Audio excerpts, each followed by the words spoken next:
ನೆನ್ನೆ ಹೇಳ್ಬಿಟ್ಟೆ ಅವ್ರಿಗೆ ಜ್ವರ ಇದೆ ಸರ್ ಅಂತ, ಬೇರೆ ಆಪ್ಷನ್ ನೋಡ್ತಾರೇನೋ ಅಂತ. ಆ ರೀತಿ ಯಾವ ಮನುಷ್ಯನಿಗೂ ಆ ರೀತಿ ಆಗಬಾರ್ದು. ಆ ರೀತಿ ತೇಲ್ತು ಉದಯ್ದು ಶವ. ನಮ್ಮ ತಾಯಿಯವರು ನಮಗಿನ್ನ ಅವನ್ನ ಒಂದು 100 ಪಟ್ಟು ಹೆಚ್ಚಾಗಿ ಅವನ್ನ ಇಷ್ಟ ಬೀಳ್ತಾ ಇದ್ರು. ಅವ್ರದ್ದು ಅದೇ ಕೊರ್ಗೆಲೇನೆ ಅವರು ತೀರೋದ್ರು. ನಿಮ್ಮ ಯಜಮಾನ ನಿಮ್ಮ ಮಗ ಹೋಗ್ಬಿಟ್ಟು ಮರಗೆಲ್ಸ ಮಾಡ್ತಾ ಇರ್ತಾರೆ, ದಿನಕ್ಕೆ ಇಷ್ಟು ಕೊಡ್ತಾರೆ ಕೂಲಿ, ನಂಗೆ ನೋಡು ಒಂದು ದಿವ್ಸಕ್ಕೆ 1 ಲಕ್ಷ ಕೊಡ್ತಾರೆ ಅಂತ ಹೇಳೋನು. ದರ್ಶನ್ ಅವರಂತವ್ರೆ ಮಧ್ಯ ದಾರಿಲಿ ಬಂದು ಮೇಲತ್ತಿ ಉದಯ್ ಶವಕ್ಕೆ ನಮಸ್ಕಾರ ಮಾಡಿ ಕೊಟ್ಬಿಟ್ರು. ಪುನೀತ್ ರಾಜ್ಕುಮಾರ್ ಅವರು ಗುಣಿ ಹತ್ರ ಅವರೇ ಮೊದಲನೇ ಪೂಜೆ. ವಿಜಯ್ ಅವರು ಅವತ್ತಿಂದ ಇವತ್ತವರೆಗೂ ನಮ್ಮ ಮನೆ ಕಡೆ ಬರಲೇ ಇಲ್ಲ. ಅವರು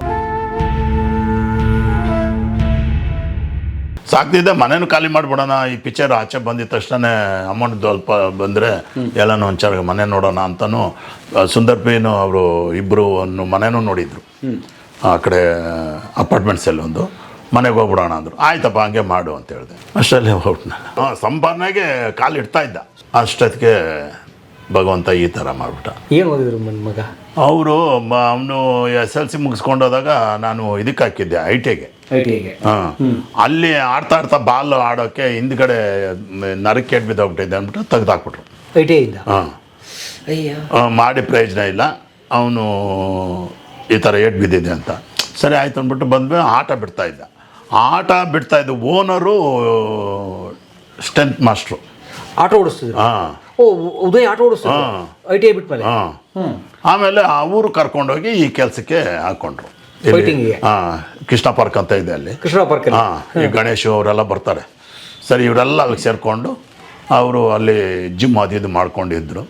ಹಾಗೇನೆ ಆಟ ಓನರು, ನೀನು ಲಾಂಗ್ ಆಗಿದೆಯೋ, ಈ ಥರ ಉದ್ದಕ್ಕಿದೆಯಾ, ನಮಗೆ ಪಿಕ್ಚರ್ಗೆ ನೀನು ಸೆಟ್ ಆಯ್ತು ಅಂತ ಕರ್ಕೊಂಡೋಗಿ ಪಿಕ್ಚರಿಗೆ ಶುರು ಮಾಡಿ. ಅದೇ ಇವಂದು ಬಂದಿದ್ದೆ ಮೊದಲನೇದು ನಮಗೆ ಗೊತ್ತಾಗಿದ್ದು ಜಾಸ್ತಿ. ಅಬ್ಬಾ ಪ್ರಭೇ ಬಂಡೆ ಒಡೆನು ತುಂಬಾ ಸ್ಟ್ರಾಂಗ್. ದುನಿಯಾ ಅದಕ್ಕೆ ಮುಂಚೆ ಪುನೀತ್ ಜೊತೆಲೆಲ್ಲ ಮಾಡಿದ್ದಾನೆ. ಪುನೀತ್ ಜೊತೆಲಿ 2 ಪಿಕ್ಚರ್ ಮಾಡಿದ. ಅದೇ ಅವೆಲ್ಲ ಸಣ್ಣದು ಒಂದೊಂದು ಬಾಕ್ಸಿಂಗ್ ಬರೋದು ಹೋಗೋದು ಈ ಥರ ಆಯಿತು. ಇದಕ್ಕೆ ಜಯಮನ್ ಮಗಂದು ಹಿಟ್ ಆಯ್ತಲ್ಲ. ಅಲ್ಲ, ಸಿನಿಮಾದಲ್ಲಿ ಸಪೋರ್ಟ್ ಮಾಡಿದ್ದು ವಿಜಯನೇ ಮಾಡಿದ್ದಾನೆ ಅಂತ ಹೇಳ್ತಾರೆ. ಅಲ್ಲೋ ಇವರೆಲ್ಲ ಸೇರ್ಕೊಳ್ಳೋರಲ್ಲ ಅಲ್ಲಿ ಕೃಷ್ಣ ಪಾರ್ಕಲ್ಲಿ. ಅಲ್ಲಿ ಕೇಳ್ಕೊಂಡು ಅಲ್ಲಿ ಮುಂದುವರ್ಕೊಂಡು ಅವರು ಈ ಥರ ಪಿಕ್ಚರ್ ಮಾಡೋಣ ಅದು ಮಾಡೋಣ ಅಂತ ಮಾತಾಡ್ಕೊಂಡು ಇವರು ಪ್ರೊಡ್ಯೂಸರ್ ಕೂಡ ಇದೇ ಫಸ್ಟ್ ಪಿಕ್ಚರ್ಗೆ ಅವನು ಬೇರೆ ಕಡೆ ಎಲ್ಲೋ ಬಿಸ್ನೆಸ್ ಮಾಡ್ಕೊಂಡಿದ್ದ. ಪಿಕ್ಚರ್ಗೆ ಹಾಕೋ ದುಡ್ಡು ಬರುತ್ತೆ, ನಾವೆಲ್ಲ ಇದು ಮಾಡ್ಕೊಳ್ಳೋಣ ಅಂದ್ಬಿಟ್ಟು ಇವನು ಕರ್ಕೊಂಡು ಹೋದಂಗಿದ್ದು ಇವರೇ. ಅವನು ಇದೇ ಫಸ್ಟ್ ಪಿಕ್ಚರ್ಗೆ ಕೈ ಹಾಕ್ದ. ಫಸ್ಟ್ ಪಿಕ್ಚರಲ್ಲಿ ಈಗ ಆಗೋಯ್ತು. ಸುಂದರ್ ಪಿ ಗೌಡ ಇದೇ ಫಸ್ಟ್ ಪ್ರೊಡ್ಯೂಸರ್. ಅವರು ಬೇರೆ ಕಡೆ ಅಮೌಂಟು ಅಲ್ಲಿ ಅವರು ಬಡ್ಡಿಗೆ ಕೊಡೋರೇನೋ. ಇವ್ರಿಗೆ ಪಿಕ್ಚರ್ ಕರ್ಕೊಂಡೋಗಿದ್ದು ಇವರೆಲ್ಲ ಸೇರೇ ಕರ್ಕೊಂಡೋಗಿದ್ದು. ವಿಜಯ್, ನಮ್ಮ ಇವನು ಮೋದಿ, ಇವರೆಲ್ಲ ಸೇರಿಸಿ ಕರ್ಕೊಂಡೋಗಿ ಅವನ್ನ ಅದಕ್ಕೆ ಹಾಕೋದು. ಫಸ್ಟ್ ಪಿಕ್ಚರಲ್ಲಿ ಈ ಥರ ಅವರೇ ಮುಂದುವರ್ಸಿರೋದು. ಅವನು ಈ ಸೇವಾ ಮಾಡೋ ಅವಾರ್ಡ್ ಇಸ್ಕೊಳ್ಳೋವಾಗ ನನಗೆ ತಂದೆ ಆದವರು ಇವರೇ, ಜನ್ಮ ಕೊಟ್ಟಿದ್ದ ತಂದೆ ಬೇರೆ ಇದ್ದಾರೆ, ತಾಯಿ ತಂದೆ. ನನಗೆ ಎಲ್ಲದಕ್ಕೂ ಕಾರಣವಾಗ ವಿಜಯನೇ ಅಂತ ಅಲ್ಲಿ ಕೂಡ ಹೇಳ್ದೆ. ಉದಯ್ ಎಲ್ಲ ಇದ್ದರು, ಚೆನ್ನಾಗೇ ಇದ್ದರು.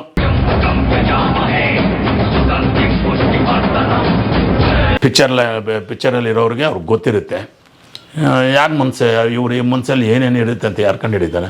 ನಮ್ಗೆ ಹೇಳಬೇಕು. ನಾವು ಇವಾಗ ಅಲ್ಲಿ ಕೇಸ್ ಹಾಕೋಕೆ ಹೋದರೆ ಸಾಕ್ಷಿಗಳು ಕೇಳ್ತಾರೆ, ಯಾರನ್ನ ಕೇಳ್ತಾರೋದು. ಅದರಿಂದ ನಾವು ಸುಮ್ಮನೆ ಬಿಟ್ಟು ಅಂಬರೀಷ್ ಅವರು ಹಂಗೆ ಹೇಳಿದ್ರು, ನೀನು ಕೇಸ್ ಏನು ಹಾಕೋಕೆ ಹೋಗಬೇಡ, ನಿನ್ಗೇನು ಬೇಕು, ನಿನ್ನ ಮಗ ದುಡಿತಾ ಇದ್ದ, ನಾನೇನೋ ಮಾಡಿ ಇಸ್ಕೊಡ್ತೀನಿ, ನೀನು ಆಶ್ಚರ್ಯ ಬೀಳ್ಬೇಕು, ಆ ಥರ ಇಸ್ಕೊಡ್ತೀನಿ ಅಂದರು. ಅವರೇ ತಿರೋದ್ರು. ಆಶ್ಚರ್ಯ ಬೀಳಂಗೆ ಆಗೋಯ್ತು. ಆಶ್ಚರ್ಯ ಬೀಳಂಗೆ ಆಗೋಯ್ತು. ಮನೆ ಕಟ್ಟಿದ್ರಾ? ಹಾಂ, ಈ ಮನೆ ಕಟ್ಟೋದಕ್ಕೆ ಇಟ್ಕೊಂಡಿದ್ವಿ. ಇದೇ ಮನೆ? ಇದು ಅವನಿದ್ದಾಗೇನೆ ಕಟ್ಟಿದ್ವಿ. ಇದ್ರದ್ದು ಸಾಲ ಇತ್ತು, 10 ಲಕ್ಷ ಸಾಲದ್ದು ಕೊಟ್ಬಿಟ್ವಿ. ಇನ್ನೊಂದು 10 ಲಕ್ಷ ಹಿಂಗೇನೆ. ಅಲ್ಲ, ನಾನು ಚೇಂಜ್ ಮಾಡಿಬಿಟ್ಟಿರೋನು, ಏರಿಯಾನ ಚೇಂಜ್ ಮಾಡಿಬಿಟ್ಟು ಕರ್ಕೊಂಡು ಹೋಗ್ಬಿಟ್ಟಿರೋನು. ಬೇರೆ ಕಡೆ ಕರ್ಕೊಂಡೋಗ್ರೆ ನಮಗೆ ಯಾವ ಥರ ಬೇಕೋ ಆ ಥರ ನಡ್ಕೊಳ್ಳೋಣ ಅಂತ ನಡ್ಕೊತಾ ಇದ್ದ. ಬಹುಶಃ ನಿಮ್ಮ ಹೆಂಗಸರು ಉದಯ್ ತಾಯಿ ತುಂಬ ನೋವು ತಿಂದಿರ್ತಾರೆ. ದಿನ ಅವ್ರದ್ದು ಅದೇ, ನಾನು ಟಿವಿನ ಹಾಕ್ಬೇಡ್ರಿ ಅಂತ ಹೇಳ್ತಾ ಇದ್ದೆ. ಮುಂದೆ ಅದೇ ಕೆಲಸ. ಮುಂಚೆ ಅವ್ನು ಪೋಟ್ಗಳು ಇಟ್ಕೊಳ್ಳೋದು, ಅವ್ನು ಪೋಟ್ಗಳು ನೋಡೋದು, ಒಂಥರ ಮೂಡು ಅವ್ರಿಗೆ. ಅವನ ಮೇಲೆ ಜ್ಞಾನ ಜಾಸ್ತಿ. ಚಿಕ್ಕವನ ಮೇಲೆ ತುಂಬ ಪ್ರೀತಿ ಇತ್ತು. ಅವರು ಕುಗ್ಗೋದ್ರು. ಅವನು ಹೋಗಿದ ತಕ್ಷಣ ಕುಗ್ಗೋದ್ರು. ಏನು ಮಾಡೋಕ್ಕಾಗಲ್ಲ, ಹಣೆ ಬರ ಎಷ್ಟೆಷ್ಟು ಇರ್ತೈತೋ ಅಷ್ಟು ಬಂದು ನಾವು ಹೇಳ್ತೀವಿ. ಅವನು ನಮ್ಮ ತಂದೆ ಆಶ್ಚರ್ಯ ಬೀಳಬೇಕು ಅಂತ ಹೇಳಿ ಮಾತಾಡ್ತಾ ಇದ್ದ. ಅವನು ಸತ್ತಾಗ ಆಶ್ಚರ್ಯ ಬೀಳ್ದಂಗೆ ಆಯಿತು. ಇಲ್ಲಿಂದ ಕೊನೆ ಈ ಕೆ ರೋಡ್ ಪೂರ್ತಿ ಜನನೇ ಇದ್ದರು ನೈಟೆಲ್ಲ. ಕೊನೆ ದಿನ ಹಾಂ ಮೆರವಣಿಗೆ. ಹಾಂ ನನಗೆ ಹೋಗೋವಾಗ ಏಕಕ್ಕೂ ಜನ ಇದ್ದರು. ಅಲ್ಲಿ ಸೆಂಟ್ರ್ನಲ್ಲಿ ದರ್ಶನ್ ಬಂದು ಮಾತಾಡ್ಸ್ಕೊಂಡು ಲಾರಿನಲ್ಲಿ ಎತ್ಕೊಂಡು ಹೋಗಿದ್ದು, ಮಾತಾಡ್ಸ್ಕೊಂಡು ಮತ್ತೆ ಹೋಗ್ಬಿಟ್ಟ. ಆಮೇಲೆ ಮಶಾಣದ ಹತ್ರಕ್ಕೆ ಪುನೀತ್ ಬಂದಿದ್ದ, ಪಿಲ್ಲೆ ವೆಂಕಟೇಶ್ವರ ಸುಮಾರು ಜನ ಬಂದಿದ್ದರು. ಇವರೆಲ್ಲ ಪಾಪ ಹುಡುಕೋದು 3 ದಿವಸ ಆಗಿಲ್ಲ, 3 ದಿವಸನೂ ಹುಡುಕಿ ಆಮೇಲೆ ಅದಷ್ಟು ಕದೆ ಮೇಲೆ ಬಂದಿದ್ದು. 4ನೇ ದಿವಸಕ್ಕೆ ಅವ್ನು ಸಿಕ್ಕಿದ್ದು. ಅವನು ಬಿದ್ದಿದ ತಕ್ಷಣ ಹೋಗಿ ಹೊರಗಡೆ ಊದ್ಕೊಬಿಟ್ಟಿದ್ದ. ಇವನು 3 ದಿವಸಕ್ಕೆ ಸಿಕ್ಕಿದ, ಅವನು 4 ದಿವಸಕ್ಕೆ ಸಿಕ್ಕಿದ್ದ. ಇದು ಹೂಳಿದೆಯಲ್ಲ, ಹೂಳೆಲ್ಲ ಕಚ್ಕೊಬಿಟ್ಟಿದ್ದಾರೆ. ಅಲ್ಲ ಈಗ ಹೆಂಗಿದೆ ಪರಿಸ್ಥಿತಿ ನಿಮ್ದು? ಏನು ಈಗ ಏನೋ ಜೀವನ ಮಾಡ್ತಾ ಇದ್ದೀವಿ. ನಾನು ಕೆಲ್ಸಕ್ಕೆ ಹೋಗೋದಿಲ್ಲ, ನೀವೂ ಯಾವುದೂ ಕೆಲ್ಸಕ್ಕೆ ಹೋಗೋದಿಲ್ಲ. ಸುಮ್ಮನೆ ಅಲ್ಲೆಲ್ಲೋ ಹೋಗಿ ಅವ್ರ ಫ್ರೆಂಡ್ಗಳ ಜೊತೆಲಿ ಇದ್ಬಿಟ್ಟು ಬರ್ತಾನೆ. ಏಕೆ? ಏನು ಕೆಲಸಕ್ಕೆ ಏನು ಸೇರಿಸಿಲ್ಲ ನಾವು, ಯಾವ ಕೆಲಸಕ್ಕೂ ಸೇರಿಸಿಲ್ಲ. ಹೆಂಗೋ ಜೀವನ ಮಾಡ್ತಾ ಇದ್ದೀವಿ. ಜೀವನಕ್ಕೆ ಏನಿಗೆ ಮತ್ತೆ ನಿಮಗೆ? ಹೆಂಗೋ ಏನು ಆದಾಯ ಏನು? ಆದಾಯ ಏನು? ಮನೆ ಬಾಡಿಗೆ ಬಿಟ್ಟಿದ್ದೀರಾ? ಬಾಡಿಗೆ ಯಾವುದೋ ಒಂದು ಮನೆ ಬಾಡಿಗೆ ಬರ್ತೈತೆ, ಒಂದು 5,000 ರೂಪಾಯಿ. ಅದರಲ್ಲೇ ಜೀವನ ಮಾಡ್ಕೊಂಡು ಹೋಯ್ತಾ ಇದ್ದೀವಿ. ರೇಷನ್ ಅಕ್ಕಿ ತಗೋತಾ ಇದ್ದೀರಿ? ಅದೇ ಏನ ಐರಾವತ್ತನ ದಿಮಾಕ್ ದಿನೇ ದಿನೇ ಜಾಸ್ತಿ ಆಗ್ತಾನೆ ಇದೆ. ಅಣ್ಣ ನಿಮ್ಮ ಹೆಸರು ಪರಿಚಯ ಹೇಳಿ. ಬಾಲಾಜಿ, ನಮ್ಮ ತಂದೆಯವರು ವೆಂಕಟೇಶ್, ಉದಯ್ ಅವ್ರ ಅಣ್ಣ. ನಿಮಗೂ ಉದಯ್ಗೆ ಎಷ್ಟು ಡಿಫ್ರೆನ್ಸ್ ಏಜು? ನನಗೂ ಅವನಿಗೆ ಒಂದು 5 ವರ್ಷ ಡಿಫ್ರೆನ್ಸ್. ನಾನಾದ್ಮೇಲೆ ನನ್ನ ತಂಗಿ ಸುಧಾ 3 ವರ್ಷ, ಹುಡುಗಿಗೂ ನನಗೆ. ಸುಧನ್ಗೂ ಇವನಿಗೆ 2 ವರ್ಷ ಡಿಫ್ರೆನ್ಸ್. 5 ವರ್ಷ ನನಗೂ ಉದಯ್ಗೆ ಡಿಫ್ರೆನ್ಸ್. ಚಿಕ್ಕದಲ್ಲಿ ಸ್ವಲ್ಪ ಮುಂಗೋಪ ಅವನಿಗೆ. ಸಡನ್ನಾಗಿ ಎಲ್ಲ ಯಾವುದೇ ಒಂದು ಇದು ವಿಷಯಕ್ಕಾದರೆ ಸಡನ್ನಾಗಿ ಕೋಪ ಮಾಡ್ಕೊಬಿಡ್ತಾ ಇದ್ದ. ಈ ಸಿನಿಮಾ ರಂಗಕ್ಕೆ ಬಂದಮೇಲೆ ಅವ್ನು ಸ್ವಲ್ಪ ಸಾಧು ಥರ ಆಗಿದ್ದು. ಅದಕ್ಕೆ ಮುಂಚೆ ಎಲ್ಲ ಬಲ್ಲ ಸ್ವಲ್ಪ ರಫ್ಫೆ.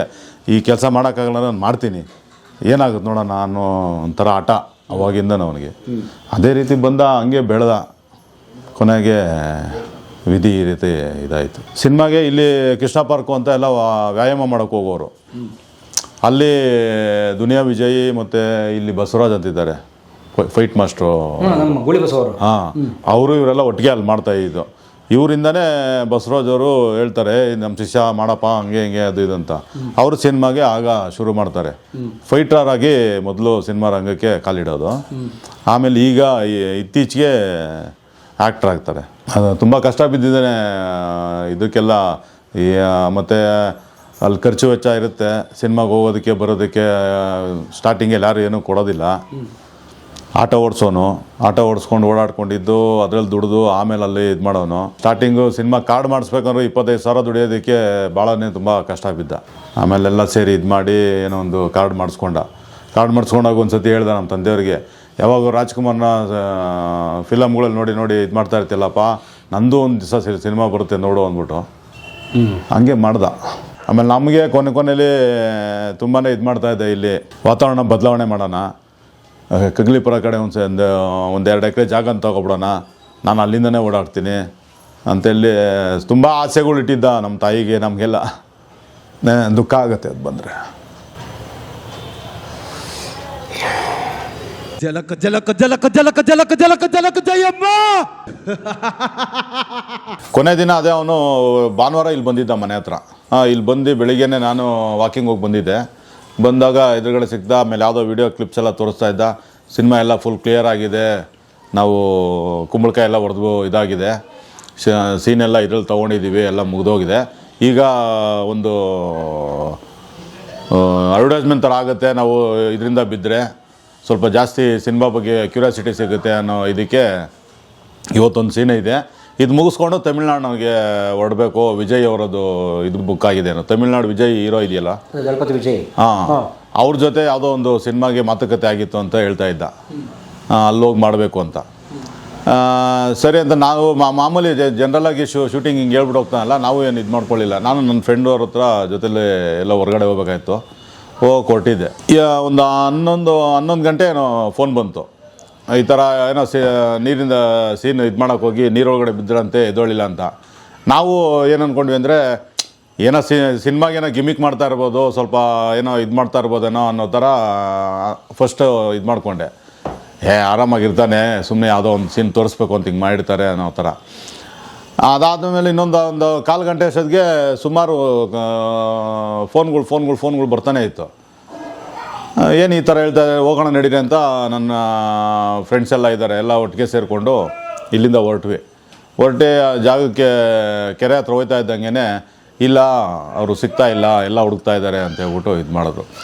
ನನ್ನ ಭಾವನೆಯಲ್ಲಿ ಹೆಂಗಿತ್ತು ಅಂತಂದರೆ, ಇವರು ಮುಳುಗ್ದಂಗೆ ಆ್ಯಕ್ಟಿಂಗ್ ಮಾಡಿ ಎಲ್ಲರೂ ದಡದಲ್ಲೆಲ್ಲರೂ ದೂರದಲ್ಲಿ ನಿಂತಿದ್ದಾರಾ, ಒಂದು ಸ್ವಲ್ಪ ಸಾಯಂಕಾಲದವ್ರಿಗಿದ್ದೇನೋ ಬರ್ಬೋದಾ ಅನ್ನೋ ಮೈಂಡ್ಸೆಟ್ಟಲ್ಲಿ ಅಲ್ಲೇ ಕಾಯ್ಕೊಂಡು ಕೂತ್ಕೊಂಡಿದ್ವಿ.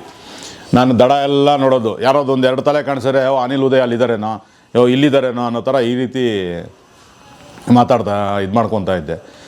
ಆಮೇಲೆ ಜನ ಬರ್ತಾಯಿದ್ರು, ಹೋಯ್ತಾಯಿದ್ರು. ಶಿವರಾಜ್ ಕುಮಾರ್ ಅವರು ಬಂದರು, ಸಿನಿಮಾದವ್ರು ಒಬ್ಬೊಬ್ಬರೇ ಬಂದು, ಪಾಪ ಜಗ್ಗೇಶ್ ಅವರವರೆಲ್ಲ ಬಂದರು. ಎಲ್ಲ ನೋಡಿದ್ರು, ಎಲ್ಲರಿಗೂ ಒಂದೇ ನಮ್ಮ ನೋವೇನಿತ್ತೋ ಅವರಲ್ಲೂ ಅದೇ ಥರ ನೋವಿತ್ತು. ಬಂದವ್ರನ್ನ ನೋಡಿದಾಗ ಅವ್ರ ಮುಖಭಾವನೆ ಗೊತ್ತಾಗುತ್ತೆ, ಈ ಥರ ಏನು ಇದು ಹಾಳು ಮಾಡ್ಕೊಬಿಟ್ರಲ್ಲ ಇವ್ರ ಲೈಫು, ಈ ಥರ ಮಾಡ್ಬೋದಾಗಿತ್ತು, ಇನ್ನೂ ಯಾರೋ ಬೇರೆ ರೀತಿ ಮಾಡ್ಬೋದಾಯಿತು ಅಂತ ಅಂದ್ಕೊಂಡು ಹೋಗೋ ಥರ ಎಲ್ಲ ಮುಗಿಸ್ಕೊಂಡು ಹೋದ್ರು. ಬಂದವರೆಲ್ಲ ನಮಗೂ ಸಮಾಧಾನ ಹೇಳಿ ಅವ್ರವ್ರ ಪಾಡ್ಗೆ ಅವ್ರಿಗೂ ಹೋಗ್ತಾಯಿದ್ರು. 3 ದಿನ ನಾವು ದಿನ ಮನೆಗೆ ಬರೋದು, ಮಲಗೋದು, ತಿರ್ಗಾ ಬೆಳಗ್ಗೆ ಎದ್ದೋಗೋದು, ತಿರ್ಗಾ ರಾತ್ರಿ ಅಲ್ಲೇ ಇರೋದು, ತಿರ್ಗಾ ಬರೋದು, ತಿರ್ಗಾ ಹೋಗೋದು, ಈ ಥರ ಮಾಡ್ಕೊಂಡಿದ್ವಿ. ಒಂದು ದಿವಸ ಈ ಥರ ಉದಯದ್ದು ಬರ್ತಾಯಿದೆ ಅಂತ ಅಂದ್ಬಿಟ್ಟು ತೊಗೊಂಡು ಇದು ಮಾಡಿದ್ರು. ನಾವೊಂದು ನಮ್ಮ ಫ್ಯಾಮಿಲಿಯವರೆಲ್ಲ ನೋಡಿದ್ವಿ. ಆ ರೀತಿ ಯಾವ ಮನುಷ್ಯನಿಗೂ ಆ ರೀತಿ ಆಗಬಾರ್ದು, ಆ ರೀತಿ ತೇಲ್ತು ಉದಯದು ಶವ. ಆಮೇಲೆ ಅಲ್ಲಿಂದ ಬಾಡಿ ಅಲ್ಲೇ ಪೋಸ್ಟ್ಮಾರ್ಟಮ್ ಮಾಡಿದ್ರು. ಪೋಸ್ಟ್ಮಾರ್ಟಮ್ ಮಾಡಿದ್ಮೇಲೆ ಅಲ್ಲಿಂದ ತಗೊಂಬಂದ್ವಿ, ಮನೆ ಹತ್ರ ಇಲ್ಲಿ ಇಟ್ವಿ. ಜನ ಯಾವ ರೀತಿ ಇತ್ತು ಅಂದರೆ, ಯಾವ್ದಾದ್ರು ಒಂದು ದೊಡ್ಡ ಫಂಕ್ಷನ್ ಆದರೆ ಒಂದು ಸಾಲ್ಗಟ್ಟಿ ಬಂದು ನೋಡ್ಕೊಂಡೋದ್ರು ಉದಯ್ ಅಭಿಮಾನಿಗಳು, ನಮಗೆ ಬಂಧು ಬಳಗ ಎಲ್ಲ. ಆ ರೀತಿ 3 ದಿವಸ ಇಲ್ಲೇ ಇದ್ಬಿಟ್ರು. ಇಲ್ಲೇ ನಮ್ಮ ಪಕ್ಕದ ಇದರಲ್ಲಿದ್ದಾರೆ ಧ್ರುವ ಸರ್ಜಾ ಅವರು.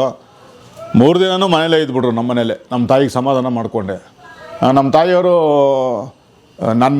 ನನಗಿನ್ನ ಅವನ್ನ ಒಂದು 100 ಪಟ್ಟು ಹೆಚ್ಚಾಗಿ ಅವನ್ನ ಇಷ್ಟ ಬೀಳ್ತಾಯಿದ್ರು. ಅವ್ರದ್ದು ಅದೇ ಕೊರ್ಗೆಲೇ ಅವರು ತೀರೋದ್ರು. ಅವಾಗೆಲ್ಲ ಬರೀ 200-300 ಕೊಡೋರು. ಈಗ ಒಂದು ರೇಂಜಿಗೆ ಬಂದಿದ್ದೀವಿ ಕಣೆ, ನಾವು ಒಂದು ಮಟ್ಟಕ್ಕೆ ಬೆಳಿತೀವಿ ಅನ್ನೋ ಥರ ಹೇಳ್ತಾ ಇರೋಣ ಅವ್ರಿಗೆ. ಹಂಗೆ ಮಾಡ್ಕೊಂಬಂದ. ಅದೇ ವಿಧಿ, ನಮ್ಮನೆ ಬರೋ ಸರಿ ಇಲ್ಲ, ಇಲ್ಲೇ ಕೂರಿಸ್.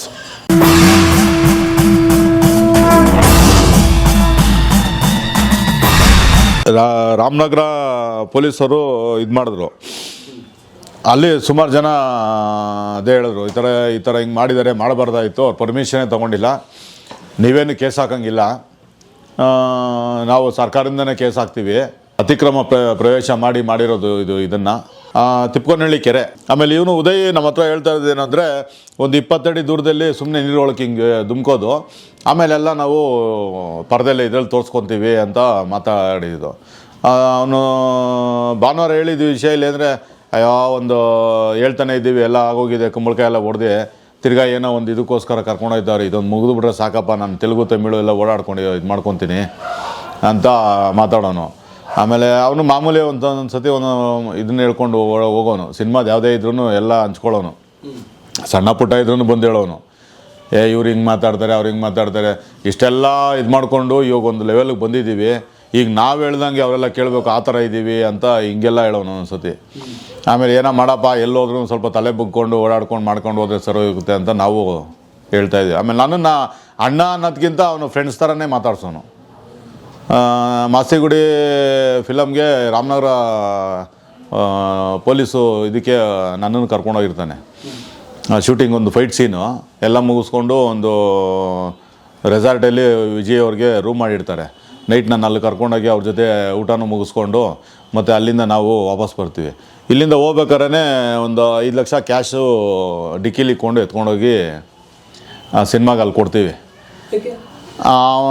ಇಲ್ಲ ಪೇಮೆಂಟ್ ಇದೆ, ಪೇಮೆಂಟ್ ಕೊಡಬೇಕು ಅಣ್ಣ, ನಾನು ಒಬ್ಬನೇ ಹೋಗ್ತಾ ಇದ್ದೀನಿ, ಬಾ ನೀನು ನನ್ನ ಜೊತೆ ಅಂತ ನಾನು ಕರ್ಕೊಂಡು ಹೋಗ್ತಾನೆ. ಇಲ್ಲಿಂದ ಜೊತೆಲಿ ಇಬ್ಬರು ಹೋಗ್ತೀವಿ. ಸುಂದರು ಅಲ್ಲೇ ಇರ್ತಾರೆ, ವಿಜಿನೂ ಅಲ್ಲೇ ಇರ್ತಾರೆ. ಎಲ್ಲ ಮಾತಾಡಿಸ್ಕೊಂಡು ಅನಿಲ್ಲು ಮಾತಾಡಿಸ್ಕೊಂಡು ನೈಟು 11 ಗಂಟೆಗೆ ನಾವು ಬೆಂಗಳೂರಿಗೆ ಬರ್ತೀವಿ. ಅಲ್ಲಿಂದ ಅದಾಗಿ ಒಂದು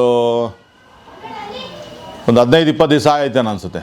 15-20 ದಿವಸ ಆದಮೇಲೆ ಇಲ್ಲಿ ಈ ಥರ ಇದಾಗುತ್ತೆ. ಆಮೇಲೆ ತೆಲುಗಲ್ಲಿ ಒಳ್ಳೆ ರೆಸ್ಪಾನ್ಸ್ ಇತ್ತು ಅವನಿಗೆ. ಜಕ್ಕಣ್ಣ ಮೂವಿಲಂತೂ ಸುನಿಲ್ ನಮ್ಮ ಪುಷ್ಪ ಪಿಕ್ಚರ್ ವಿಲ್ಲನ ಮಾಡಿದಾರಲ್ಲ, ಅವ್ರ ಜೊತೆ ಅವರು ಹೀರೋ, ಅವ್ರ ಜೊತೆ ಇವರು ಮೈನ್ ವಿಲ್ಲನ್ ಅದರಲ್ಲಿ ತುಂಬ ಚೆನ್ನಾಗಿ ಬಂತು ಅದು ತೆಲುಗಲ್ಲಿ. ಆಮೇಲೆ ಅಲ್ಲಿ ಸುಮಾರು ಜನ ನಮಗೆ ಅಭಿಮಾನಿಗಳಿದ್ದಾರೆ, ನಮಗೋಸ್ಕರ ಸಿನಿಮಾ ಕೊಡೋರು ಇದ್ದಾರೆ ಅಲ್ಲಿ ಅಂತೇಳಿ ಎಲ್ಲ ಮಾತಾಡೋನು. ಆಮೇಲೆ ತಮಿಳಲ್ಲಿ ಯಾವುದೋ ಒಂದು ಫಿಲಮ್ಗೆ ವಿಜಯ್ ಜೊತೆ ಬುಕ್ ಆಗಿದೆ 35 ದಿನ. ಒಂದು ದಿನಕ್ಕೆ 1 ಲಕ್ಷ ಪೇಮೆಂಟು ಇದು ಮಾಡ್ತಾಯಿದ್ದಾರೆ ನನಗೆ ಅಂಥೇಳಿ ನಮ್ಮ ತಾಯಿ ಹತ್ರ ಖುಷಿಯಾಗಿ ಹೇಳೋನು. ನಿಮ್ಮ ಯಜಮಾನ ನಿಮ್ಮ ಮಗ ಹೋಗ್ಬಿಟ್ಟು ಮರಗೆಲ್ಸ ಮಾಡ್ತಾಯಿರ್ತಾರೆ, ದಿನಕ್ಕೆ ಇಷ್ಟು ಕೊಡ್ತಾರೆ ಕೂಲಿ, ನಂಗೆ ನೋಡು ಒಂದು ದಿವ್ಸಕ್ಕೆ 1 ಲಕ್ಷ ಕೊಡ್ತಾರೆ ಅಂತ ಹೇಳೋನು. ಯಾವ ಲಕ್ಷನೂ ತರಲಿಲ್ಲ, ಏನಾಗಲಿಲ್ಲ. ಬಟ್ ಸೇಫ್ಟಿ ಮಾಡಿದ್ರೆ ಎಲ್ಲ ಚೆನ್ನಾಗಿರೋದು. ಸೇಫ್ಟಿ ಮಾಡ್ಬೋದಾಯಿತು. ಇವರೇನು ಈಗ ಬಾಡಿ ಎಲ್ಲರಲ್ಲೂ ತೋರಿಸಿದ್ದಾರೆ. ಈಗ ಎಷ್ಟು ಜನ ಹೀರೋಗಳು ಎಲ್ಲ ಬಾಡಿ ತೋರಿಸಿದಾಗ ಇವ್ರೇನು ಮಾಡ್ಬೋದಾಯಿತು, ಒಂದೇನೋ ರೋಪ್ ಕೀಪರು ಬಿಟ್ಟು ನೀವು ದುಮ್ಕಿ ರೋಪಲ್ಲಿ ಇರ್ತೀರಾ, ಏನೋ ಆಗಲಿಲ್ಲ ಅಂದರೆ ರೋಪ್ನ ನಾವು ತೊಗೋಬೋದು ಅಂತ ಮಾಡ್ಬೋದಾಯಿತು. ಏನಕ್ಕೆ ಹಂಗೆ ಮಾಡಿದ್ರು ಏನು ಇವತ್ತವರೆಗೂ ಅದೊಂಥರ ನಿಗೂಢ ಕಥೆನೇ ಆಗೋಯ್ತು. ಈಗ ಕೇಸ್ ನಡೀತಾ ಇದೆ ಅಂತಾರೆ. ನಾವಂತೂ ಕೇಸು ನಾನು ಒಂದು ದಿವಸಕ್ಕೂ ಯಾವ ಕೋರ್ಟ್ಗೂ ಹೋಗಲಿಲ್ಲ, ಯಾವ ಕೋರ್ಟ್ನು ನೋಡಿಕೊಂಡು ಬರಲಿಲ್ಲ. ಇವರು ನಮ್ಮ ತಂದೆಯವ್ರು ಹೇಳ್ತಾರೆ ಕೇಸ್ ಹಾಕಿದಾರಂತೆ, ನಾವು ಅದು ಕೇಸ್ಗೆ ಹೋಗ್ತಾ ಇದ್ದೀವಿ ಬರ್ತಾಯಿದ್ದೀವಿ ಅಂತ. ಅವ್ರಿಗೂ ಏನು ತಿಳುವಳಿಕೆ ಇಲ್ಲ. ಹೋಗ್ತಾರೆ ಬರ್ತಾರೆ, ಅಲ್ಲಿ ಏನು ಏನಾಗಿದೆ, ಯಾವ ರೀತಿ ಏನು ಬರೆದಿದ್ದಾರೆ ಅನ್ನೋದು ಏನೂ ಗೊತ್ತಿಲ್ಲ. ಏನು ಕೇಸ್ ನಡೀತಾ ಇದೆ, ಅವ್ರಿಗೆ ಶಿಕ್ಷೆ ಆಗಕ್ಕೆ ನಡೀತಾ ಇದೆಯಾ, ಇಲ್ಲ ಅಲ್ಲಿ ಅತಿಕ್ರಮ ಪ್ರವೇಶ ಮಾಡಿದ್ದಕ್ಕೆ ಏನೋ ಶಿಕ್ಷೆ ನಡೀತಾ ಇದೆಯಾ, ಯಾವುದೂ ಗೊತ್ತಿಲ್ಲ. ನಮಗೆ ಅದು ಕೇಸ್ ಏನಂತ ಗೊತ್ತಿಲ್ಲ, ಕೇಸ್ ನಂಬರು ನಮ್ಗೆ ಗೊತ್ತಿಲ್ಲ, ಎಲ್ಲೂ ಯಾವ ಟಿ ವಿಲೂ ನಾನು ಕಾಣಿಸ್ಕೊಳ್ಳಿಲ್ಲ. ಇದೇ ಮೊದಲೇ ನಿಮ್ಮ ಹತ್ರ ನಾವು ಮಾತಾಡ್ತಾ ಇರೋದು. ವಿಜಯ್ ಅವರು ಈ ಸ್ಥಳ ಈ ಘಟನೆ ಆದಾಗ ಅವತ್ತಿಂದ ಇವತ್ತವರೆಗೂ ನಮ್ಮ ಮನೆ ಕಡೆ ಬರಲೇ ಇಲ್ಲ ಅವರು. ಎಲ್ಲ ಸುಮಾರು ಜನ ಸಿನಿಮಾ ನಟರು ಎಲ್ಲರೂ ಬಂದು ಸುಮಾರು ಜನ ಎಲ್ಲ ನೋಡ್ಕೊಂಡು ಹೋದ್ರು ಇಲ್ಲಿ. ಅವರು ಒಂದು ಸಮಯಕ್ಕೂ ಬರಲಿಲ್ಲ. ದರ್ಶನ್ ಅವರು ಅಂತವರೇ ಮಧ್ಯ ದಾರಿಯಲ್ಲಿ ಬಂದು ಮೇಲತ್ತಿ ಉದಯ್ ಶವಕ್ಕೆ ನಮಸ್ಕಾರ ಮಾಡಿ ಹೊರಟ್ಬಿಟ್ರು. ಪುನೀತ್ ರಾಜ್ಕುಮಾರ್ ಅವರು ಗುಣಿ ಹತ್ರ ಅವರೇ ಮೊದಲನೇ ಪೂಜೆ. ಉದಯ್ ಬಾಡಿನ ಗುಣಿ ಒಳಗಡೆ ನೆನಪಿರಲ್ಲಿ ಪ್ರೇಮ್ ಇದ್ದಾರಲ್ಲ, ಅವರು ಇನ್ನೊಬ್ರು ಈಸ್ಕೊಂಡು ಒಳಗಡೆ ಇರ್ತಾರೆ. ಪುನೀತ್ ರಾಜ್ಕುಮಾರ್ ಮೊದಲು ಪೂಜೆ ಮಾಡ್ತಾರೆ ಗುಣಿಗೆ. ಅದೆಲ್ಲ ಕ್ಲಿಪ್ ಇದರಲ್ಲಿದೆ, ನಿಮಗೆ ವಾಟ್ಸಪ್ ಇದರಲ್ಲೆಲ್ಲ ಸಿಗುತ್ತೆ. ಯೂಟ್ಯೂಬಲ್ಲಿ ಸಿಗುತ್ತೆ. ಆಮೇಲೆ ಕೆಲವೊಂದು ಏನಂದರೆ ಉದಯ್ದು ಸುಮಾರು ಫೋಟೋಸು ಯೂಟ್ಯೂಬಲ್ಲಿ ಡಿಲೀಟ್ ಆಗಿದೆ. ಅದೇನಂತ ಗೊತ್ತಿಲ್ಲ. ಸುಮಾರು ಈಗ ನೀವು ರಾಘವ್ ಉದಯ್ ಅಂತ ಏನಾದ್ರು ಹೊಡೆದ್ರೆ ಸುಮಾರು ವೀಡಿಯೋಸ್ ಬರೋದು, ಸುಮಾರು ಫೋಟೋಸ್ ಬರೋದು. ಈಗ ಯಾವುದೋ ಒಂದು 2-3 ಕಾಣಿಸುತ್ತೆ, ಇನ್ಯಾವುದೂ ಇಲ್ಲ, ಎಲ್ಲ ಡಿಲೀಟ್ ಆಗಿದೆ. ಏನು ಅಂತ ಗೊತ್ತಿಲ್ಲ. ಅದು ಸ್ಥಳದಲ್ಲಿ ಘಟನೆ ಆಗಿದೆ. ಯಾರ್ಯಾರು ಅದಕ್ಕೆ ಮೂಲ ಕಾರಣ ಇದ್ದಾರೆ ಅವ್ರನ್ನೆಲ್ಲ ತೊಗೊಂಡೋಗ್ಬೇಕು ಅಂದ್ಬಿಟ್ಟು ಅವ್ರನ್ನೆಲ್ಲ ಕರ್ಕೊಂಡೋಗಿ ಜೈಲಲ್ಲಿ ಇಟ್ಟಿದ್ರು. ರಾಮನಗರ ಇದರಲ್ಲಿ ಇದು ಯಾವುದು ತಾವರೆಕೆರೆಯಲ್ಲೇ ಒಂದು ಇದಿದೆ, ಪೊಲೀಸ್ ಸ್ಟೇಷನ್ ಒಳಗಡೆ ಇಟ್ಕೊಂಡಿದ್ರು. ಅದಾದಮೇಲೆ ರಾಮನಗರ ಇದಕ್ಕೆ ಕರ್ಕೊಂಡೋದ್ರು. ಅದಾದಮೇಲೆ ನಮಗೇನು ಗೊತ್ತಿಲ್ಲ, ಎಲ್ಲ ನಮ್ಮ ತಂದೆಯವರು ಓಡಾಡೋರು. ಅಂದರೆ ತುಂಬ ಆಕಾಂಕ್ಷೆಗಳು ಜಾಸ್ತಿ ಇತ್ತು. ನನಗೇನು ಮಾಡೋಣ ಅಂದರೆ, ಅಣ್ಣ ನೀನು ಎಷ್ಟು ದಿನ ಅಂತ, ನಾನು ಒಂದು ಕೆಲಸ ಅಂತ ಮಾಡಿಲ್ಲ, ಮರಗೆಲ್ಸ ಮಾಡಿದ್ದೀನಿ, ಗ್ಯಾರೇಜ್ ಕೆಲಸ ಮಾಡಿದ್ದೀನಿ. ನನಗೆ ಯಾವುದೇ ಸಿಗುತ್ತೋ ಅದು ಕೆಲಸ ಮಾಡ್ಕೊಂಡು ಹೋಗ್ತಾ ಇರೋದು. ಇವನೇನು ಅಂದರೆ ಅಲ್ಲಿ ಇಲ್ಲಿ ಸುಮ್ಮನೆ ಇದು ಮಾಡ್ಕೊಂಡಿರೋ ಬದಲು ನಿನಗೊಂದು ಕ್ಯಾರವನ್ ಇದಾಗಿ ಕೊಟ್ಬಿಡ್ತೀನಿ ಬಸ್ಸು, ಅದನ್ನು ಮೇಂಟೈನ್ ಮಾಡ್ಕೊಂಡು ಹೋಗಿ ಸಾಕು, ಆರಾಮಾಗಿರ್ಬೋದು ಅಂತ ನಾನು. ಅದಕ್ಕೇನೋ ಒಂದು ಹೆಸರು ಇಟ್ಟಿದ್ದೆ, ರಾಜ್ಕುಮಾರ್ದೇನೋ ಹೆಸರು ಇಡಬೇಕು ಅದಕ್ಕೆ ಅಂತೆಲ್ಲ ಹೇಳೋನು. ಅವ್ರ ಹೆಸರಿದ್ರೆ ಸಾಕು, ಊಟ ಆರಾಮಾಗಿ ಸಿಗುತ್ತಣ್ಣ ನಿಮಗೆ ಅಂತ ಹೇಳೋನು. ಆ ರೀತಿ ಈಗ ಅವನಿಗೇನೆ ಕ್ಯಾರವನು ಬೇಕಾಗಿತ್ತು.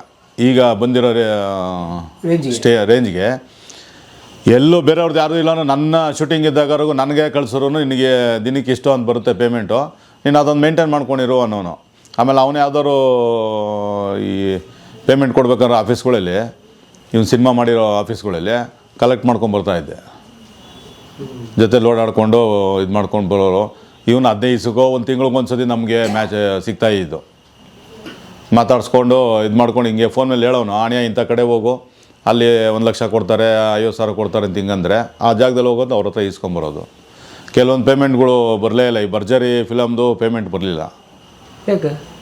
ಬ್ಯಾಲೆನ್ಸ್ ಅದು ಹೇಳ್ತಾನೆ ಇದ್ದ 5 ಲಕ್ಷ ಅವರು ಕೊಡಬೇಕು ಹಂಗೆ ಹಿಂಗೆ ಅಂತ. ನಾವು ಇಲ್ಲೊಂದು 2-3 ಸತಿ ಪಾಪ ಅರ್ಜುನ್ ಇವ್ರದ್ದು ಧ್ರುವ ಸರ್ಜಾ ಅವ್ರದ್ದು ಮದುವೆಯಲ್ಲಿ ಅರ್ಜುನ್ ಸರ್ಜಾ ಅವ್ರಿಗೂ ನಮ್ಮ ತಾಯಿಯವ್ರು ಹೇಳಿದ್ರು, ಈ ಥರ ಭರ್ಜರಿ ಫಿಲಮ್ದು ಇದು ಬರಲಿಲ್ಲ ಅಂದು. ನಾನು ಮಾತಾಡ್ತೀನಮ್ಮ, ಹೇಳ್ತೀನಮ್ಮ ಅಂದರು. ತಿರ್ಗಾ ಮತ್ತೆ ನಾವು ಅವರು ಹೋಗಿ ಕೇಳಲಿಲ್ಲ, ಏನು ಮಾತಾಡಲಿಲ್ಲ. ದೊಡ್ಡ ಮನೆ ಹುಡುಗದಲ್ಲಂತೂ ತುಂಬಾ ಚೆನ್ನಾಗಿ ತೋರಿಸಿದ್ರು ಇವನ್ನ ವಿಲನ್ನಾಗಿ. ಈ ದೊಡ್ಡ ಮನೆ ಹುಡುಗದಲ್ಲಿ ಪುನೀತ್ ರಾಜ್ಕುಮಾರ್ಗೆ ಇವರೇ ವಿಲನ್, ಮೇನ್ ವಿಲನ್ನು.